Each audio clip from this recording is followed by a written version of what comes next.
following is an NBC5 Commitment 2024 special presentation.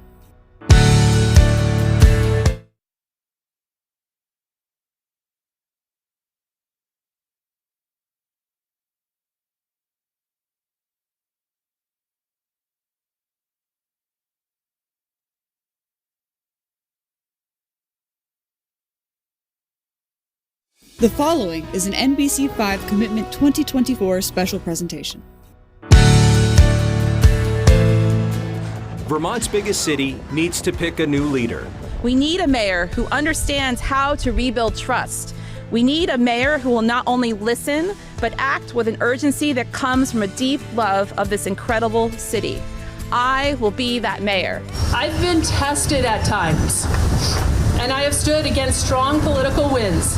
And I know I have what it takes to make those hard decisions in Burlington's best interest. 2 days before voters go to the polls, the two leading candidates looking to become mayor by making history join us. How each of them plans to solve the biggest issues Burlington faces in the future. It's all next on NBC5 In Depth.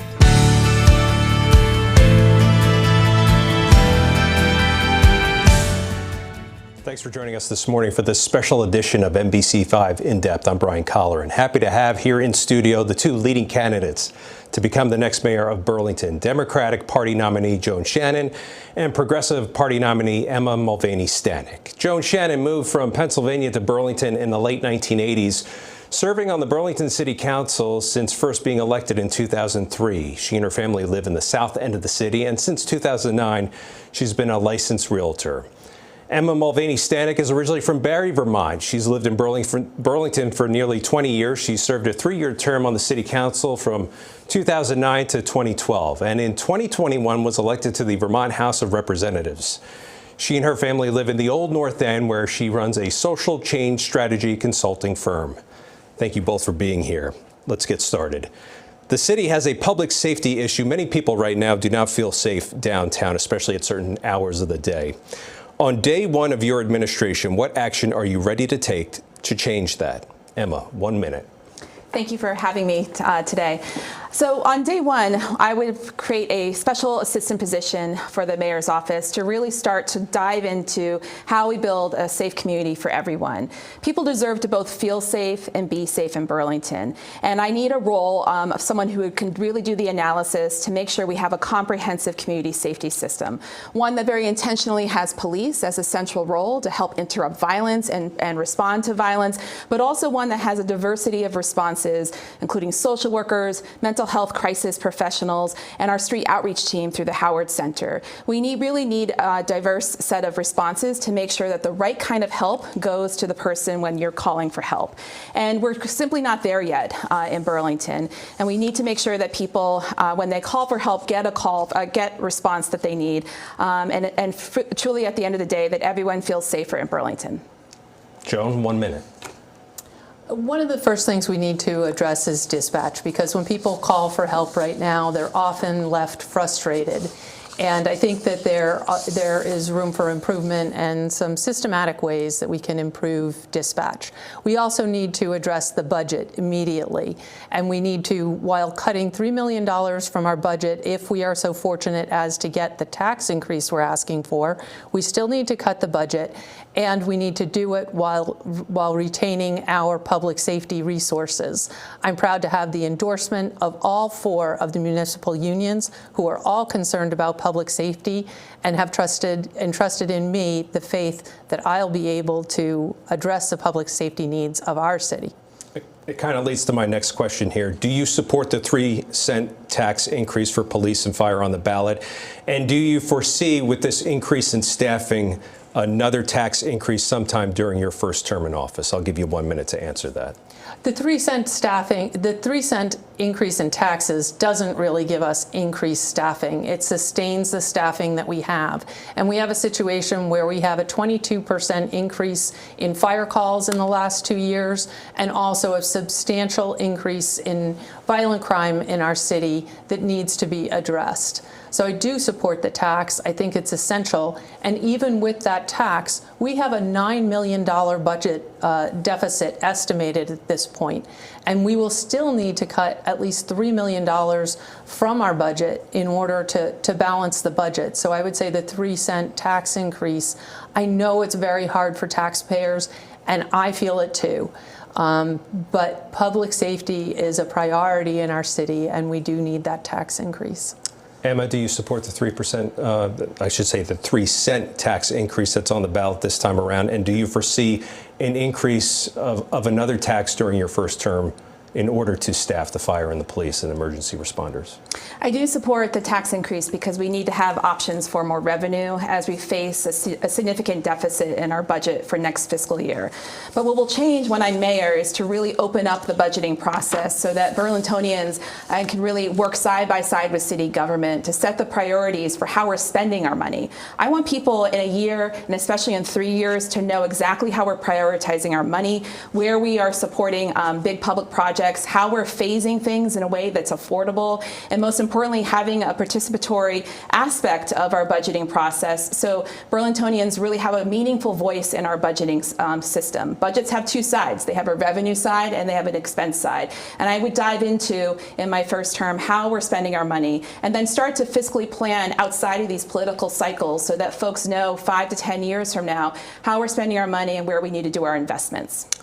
Let's talk about downtown and the crime that's kind of pushed some longtime businesses out to the burbs, if you will. LL Bean, Outdoor Gear Exchanges downsized their operation. Elgato has left. There a number of them. A number of new businesses have moved in since then. But how do you plan to convince businesses to stay and come downtown? Is there a tax or a rent incentive that would be needed to keep businesses either on or near the Church Street Marketplace? Emma, I'll give you 1 minute.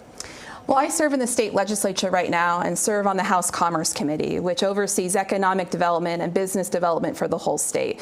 And what I will tell you is that in Vermont, there are a lot of larger economic forces at play around why businesses, especially those that are part of a national organization, locate or don't locate in a small city like Burlington. So we have to have an accurate understanding of why businesses are locating downtown or not. And I have a strong commitment to local Vermont businesses. I want to see them thrive. There are many businesses that are located throughout Burlington, including on North Street and in the New North End and in the South End. So it's not just downtown. So I want to make sure we're helping especially BIPOC-owned businesses and women-owned businesses and those businesses that have been started here in Vermont with the capital that they need to be able to locate in Burlington. I also want to make sure that we as a community start to go back downtown. Locals need to return to downtown to add back the vibrancy, both economically, but just community-wise, to make sure we have a vibrant downtown. Joan, how do you convince businesses to stay downtown, to come downtown? I don't think we need tax incentives to encourage businesses to come downtown, but I do think that we need to really change the expectation for behaviors downtown. That is the biggest concern. And I've been vocal about my expectation that we should not be permissive about people openly using and dealing drugs downtown and the rampant theft that is impacting our local businesses. And I think if we can restore public order, that goes a very long way in keeping the businesses downtown, because Church Street is a spectacular asset where businesses want to be, and the public wants to. It's our community living room. Burlingtonians want to be there. People want to come there from out of town, and they're just looking forward to coming back to the Burlington that they remember. And I think that we can do that. That leads me to my next question. You know, part of the public safety issue is the drug use and how it has become so public and what it brings with it. Do you support a plan to open an overdose prevention site within the city limits? Joan, I'll give you 1 minute to answer that. What we're doing isn't working, and I think we need to be open to all kinds of ideas, both more conservative ideas and more liberal ideas. I support overdose prevention sites. I support the pilot program, and I think that we need to be careful that we're evaluating the data, because the data that we have is based more on the heroin epidemic, where currently we're dealing with fentanyl, xylazine, and meth. We also don't really have data on a community our size, so I think we need to evaluate that. But overdose prevention sites can be a pathway to treatment, and I think that that is a service that we need in our community. It can save lives. It can improve the situation on the street with fewer needles on the street. And a place for people to go, because I don't intend to be tolerant of open drug use on our streets. Emma, the open prevention sites, do you support that plan? I proudly support overdose prevention centers, and I've voted already on this as a state legislator. We have a bill going through the State House to support 2 pilots in Vermont. I would advocate strongly for one to be located in Burlington, because these overdose prevention centers actually do save lives, and they start to create a pathway for many people to find treatment and then hopefully recovery.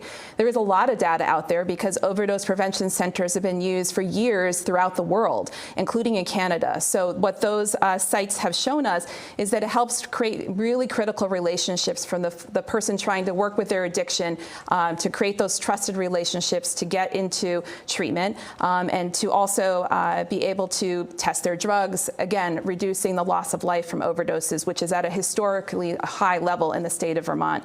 It also will improve the quality of life issue, the felt sense of safety I talked about earlier, reducing needles, reducing even crime. This is what overdose prevention centers have proven to be in many places around the world. Let me follow up real quickly with you, 15 seconds each. Any concern that opening up one of these sites will attract even more drug use to the downtown area? I'll let you answer that first. For me, the priority is saving lives and making sure that we're protecting Vermonters from death, frankly, and making sure we're doing a harm reduction model. But there's a secondary benefit for quality of life issues with overdose prevention centers too, which cannot go unnamed. Reducing needles, reducing open use of drugs helps everyone. Joan, 15 seconds. Any hesitation that it might attract even more drug use if you opened up a site downtown? I think harm reduction has to include community impacts, has to look at not only at preventing overdoses, but also how many people are getting into treatment, what is the impact on the surrounding area, and is it improving conditions in our community as well as helping people get well. Okay. Let's move on to homelessness. The head count shows that these numbers have increased over the last 5 years. The city has recently used ARPA money in the last couple of years to build pods, but the city has also had to clear unauthorized encampments from parks and areas where people should not be living. What is your plan to find these unhoused people a place to live? Emma, I'll give you 1 minute. Well, I'm the only person in this race who has experience actually trying to help folks who've been unhoused. So about a year ago, I led a coalition of Democrats and progressives to stop the abrupt end of the state emergency housing program through the motel program. And while imperfect, we were able to keep hundreds of people still housed in that program last July. We weren't able to keep everyone in, and that's why the largest towns in Vermont, including Burlington, now see hundreds of people left to live on the streets. No one chooses actively to live in the winter in Vermont in a tent. And so for me, I want to make sure people are very clear-eyed and knowing that there's nowhere for people to go right now. What we need to do is partnering with towns in our region, with nonprofits, to make sure we have a diverse set of options there for folks, because all unhoused people are not a monolith of people. Some people are elderly, some have children, some have medical conditions. And so congregate shelter care is not appropriate for all types of folks there. So more diverse options and partnerships with our neighboring towns, but also the state. Joan, what's your plan to house unhoused people right now and deal with the homelessness problem within the city limits? The public safety net really needs to be provided by the state. And the legislature, in developing the motel program, developed an unaffordable and unsustainable program. And while I do not think people should be thrown out of the hotel program with no place else to go, there needed to be a long-term vision before now to create shelter for everybody. There has been an effort to build longer-term housing, but you can't leave people unsheltered until they get into the long-term housing. So we need the state to assist all of our communities, because it's not just Burlington, it is statewide. We need to build shelters. We need to have wraparound services in those shelters. We need to have transportation, and it shouldn't all fall to the city of Burlington. Okay.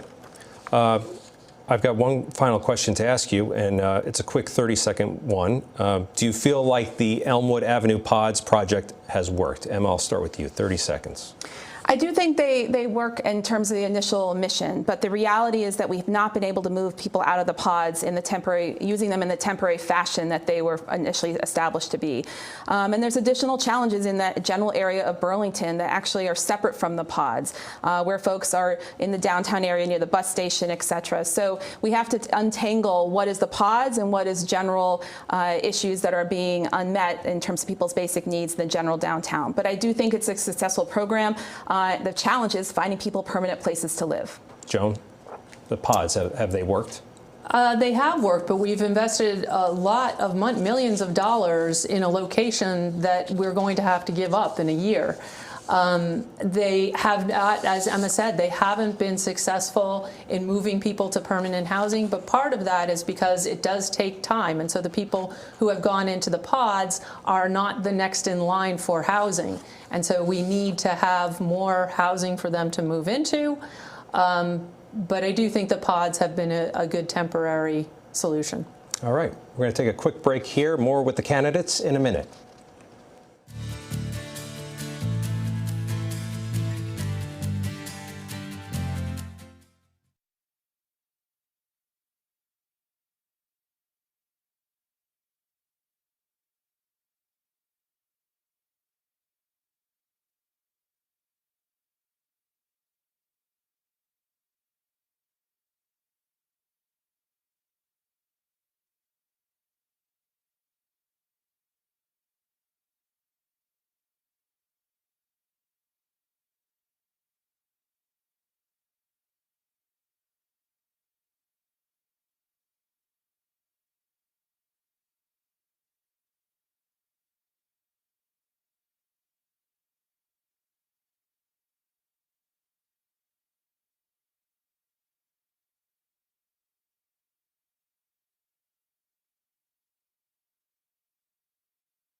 This morning we are joined by Joan Shannon and Emma Mulvaney-Stanek, each trying to become Burlington's first woman to serve as mayor. Let's continue this discussion with the housing crisis that is going on. There is an inventory problem and affordability issue that is going on in the city. Actually, it's been going on for years, if not decades. It takes years to build something new like City Place or what is being talked about in the South End. What is your plan to solve the housing crisis in the city? Let's start with Emma, 1 minute to answer that one. Well, we're on our way with doing our neighborhood code upzoning process in the city of Burlington right now, which is an extension of a bigger housing change that's happened statewide with the Home Act that the legislature passed last year. So we have to densify housing. We need to actually literally build more housing because there's not enough that exists today. But we have to think about overlaying both our climate goals and also an affordability commitment as we densify throughout the city. It needs to be consistent. It needs to be shared throughout all parts of the city. And I would like us to densify along the main corridors in the city so that public transportation can be accessed, that we can start to really think about climate impacts on climate and not taking up additional green space that we need for climate mitigation with the increase of stormwater and the large storms coming through. And I also think we have to think about affordability and making sure that we can leverage the inclusionary zoning ordinance, making sure that that leverages actual affordable housing units to be built versus money put into the housing trust fund, and making sure that formula is updated so it reflects the very difficult housing market we're living in today. Joan, how do you solve the housing crisis going on in the city? I've been supportive of the Cambrian Rise project, and that has actually added even more units than was originally planned. I supported them in changing that project to allow those additional units. I've supported the South End Innovation District in the South End, which will turn a parking lot into 800 to 1,000 units of housing. And I've supported the neighborhood code, which allows more housing in all neighborhoods in the city. A more immediate solution would be to try and access some people who are overhoused. They have room in their homes to take in a roommate, but they don't because there are some tax disincentives to doing that. And I think that we can address those tax disincentives, open up existing housing to more people. And I will say that the inclusionary zoning we have to be careful with, because if we hold the bar in the wrong place, we actually suppress producing more units. Part of the housing crunch has to do with UVM students living off campus. The city and the school have a memorandum of understanding called an MOU, which calls for a 5-year agreement and a commitment from the school to build more while asking for 3 specific zoning changes. As it is stated today, would you sign off on this MOU as is? If not, what guarantees need to be added? Joan, let's start with you, 1 minute. I would not sign off on it as is. The student housing planned at UVM is the only kind of housing. If you house more freshmen and sophomores on campus, you're actually putting more juniors and seniors in the neighborhoods off campus. And it's the only kind of housing you can build and actually make our housing crisis worse. So what I'm looking for is long-term assurances that we're not going to make our housing problem in the neighborhoods worse. And that can come in different forms, but a 5-year agreement that doesn't really, once the housing is built, there are no guarantees after that. I think we need more than that. Emma, would you sign off on the MOU? And if not, what guarantees need to be in there in order for you to do that? I would not sign off on the current draft. Right now, it only talks about housing, and a very minimally so. As we look back at the data, every time UVM has increased housing on campus, it's also increased the student enrollment. That math simply doesn't add up. So for us to be really impactful on making sure that we are making sure that the impact on students is not trickling out into the community, we have to have stronger guardrails. And that might include a temporary enrollment cap on students in order to get there, or at least some commitment from the university to be more transparent and work in partnership with the city to understand the negative impact that bringing more students to campus has on local housing. I also think the MOU was a lost opportunity to talk about bringing a child care center back on campus. UVM closed a critical child care center right before the pandemic. It adds pressure to working families with that fewer child care spots, and also labor standards. As a major employer, I want to make sure UVM is coming to the table and providing good, strong jobs so people can afford to work and live here. Okay, let's move on to the climate. It's been a few years since the city established the Net Zero Energy Roadmap. Last summer's update showed progress, but it's still a bit off track, whether that's natural gas use or with the call of decreasing dependence on gas and diesel. How do you get this roadmap back on track? Let's start with Emma. 1 minute to answer that question. I'm so glad to have a question, to be honest, because as a mom of two small kids, Burlington, even if we do nothing different, is still going to look dramatically different in 10 years. And that gives me great concern. And so as a mom of small kids, I want us to move way more urgently on climate issues. And you're right, we're not at a point where the numbers are coming down to net zero fast enough. So that tells me as a leader, we need to be bolder and more transparent and honest of what will get us there. We have to look beyond our use of fossil fuels, which in Vermont, people tend to focus on transportation and heating sources. We have to go a bit bigger than that and understand we also have a publicly owned energy generating plant in the McNeil plant, and we also have an airport. And we have to look truthfully at the emissions in both of those locations to understand the impact there and what more we can be doing, including a just transition off of the carbon-based fuel source for McNeil, and also looking at emissions of the F-35s and what we can do as a municipally owned airport. Joan, what do you get back? How do you get the city back on track as far as this roadmap is concerned? Because it seems like the numbers have jumped up, especially at the end of the pandemic here. Yeah, I moved to Burlington in large part because of my great love for the lake, and I'm very concerned about the algae blooms that we're seeing. And certainly our climate this winter is an example of exactly what the problem is that we face. Advancing the net zero energy roadmap is very important to me, but we need to do it in collaboration with our institutional partners, our business partners, and our residents, because if we push our institutions to expand outside of Burlington, or we push our businesses to leave Burlington, maybe we make it look good from the perspective of Burlington, but this is a global problem, and if they simply cross the border to another community, we haven't made progress. So we need to create something that is sustainable and replicable in other communities to have the greatest impact on the climate. And I'm committed to continuing to work with our partners to make sure that we do that work so that we have a larger global impact. I heard the McNeil plant a couple of moments ago. It's a clear difference in this campaign and where you stand with that. Emma, you're calling for a plan to close the plant.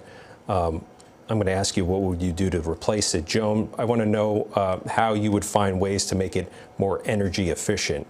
And Joan, I'll start with you for 1 minute. What is your plan for the McNeil plant? Using the waste energy from McNeil to heat the hospital, I think, is a very important way to take the plant as it exists now and improve its efficiency quite dramatically.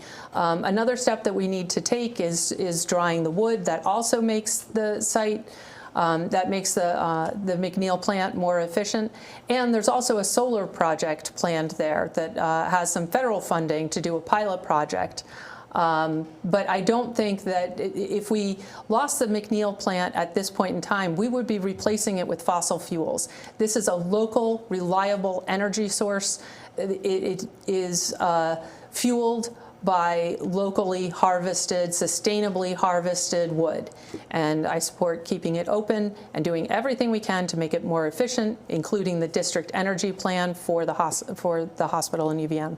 You'd agree this is a clear difference between the two? Your website, your stance is that you would call to eventually replace the McNeil plant, right? So I call for a just transition, which means if we cannot find another alternative, that we will have to consider closing the McNeil plant because it's fundamentally being powered but with a carbon source, which is still putting greenhouse gas emissions into the atmosphere. But in a good transition model, we're looking at all the alternatives. We're pushing ourselves as a city to think about innovation, working with partners, working with scientists to figure out what other fuel sources are out there to possibly keep our power plant, but just fuel it with something different.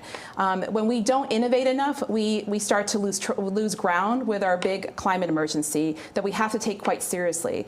I'm also quite concerned with the district heat, though I don't have an official opinion on it, only because it is highly dependent on one major customer. And that power imbalance, as we've seen with UVM, often puts the city at a disadvantage. So we need new ideas. We need to push for a transition that also remembers there are jobs, very critical jobs involved with the McNeil plant and public ownership. We can do this and push ourselves to think bolder. All right, we've reached that time where we want to give each of you 1 minute on a closing statement. Joan won the toss, decided to go second. Emma, you are up first. 1 minute. Thank you. Thank you again for having us. I'm Emma Mulvaney-Stanek, and I'm running for mayor because I have a deep love of Burlington. Burlington was the big, vibrant city when I grew up in central Vermont, and that vibrancy is still here in Burlington. But we have a big choice to make in this race. I'm concerned about community safety, affordability, and livability for people and planet. I want to make sure everyone who lives here and visits here is safe and feels safe. I want to make sure people can live and work within Burlington and afford to do so. I want to make sure that we have an inclusive city that is a place where everyone feels they belong, regardless of racial identity or gender identity. And I want to move very urgently, as a mom with 2 small kids can move, to make sure we're addressing our climate emergency. I ask for your support on March 5th. Thank you. Emma, thank you. Joan, 1 minute on your closing statement. Thank you. I'm a Democrat, and I ask for your vote as mayor of Burlington if you share my vision to improve public safety with both accountability and compassion, and to improve affordability by building our tax base, by assuring businesses thrive, and thereby relieving the residential tax burden and addressing the school funding issue in Montpelier. We need to collaborate with our state, federal, and nonprofit partners to advance the interests of Burlingtonians. I have the relationships with the governor, with the Democratic legislature, and with our community partners to do just that. I'm proud that our all-hands-on-deck team of Democrats, progressives, and Republicans have run a positive campaign, and I look forward to working with all of you to restore our great pride in our beloved Queen City. All right. Thank you both for being here this morning. And thank you for joining us. Town meeting day is on Tuesday. Get out and vote. Have a great day.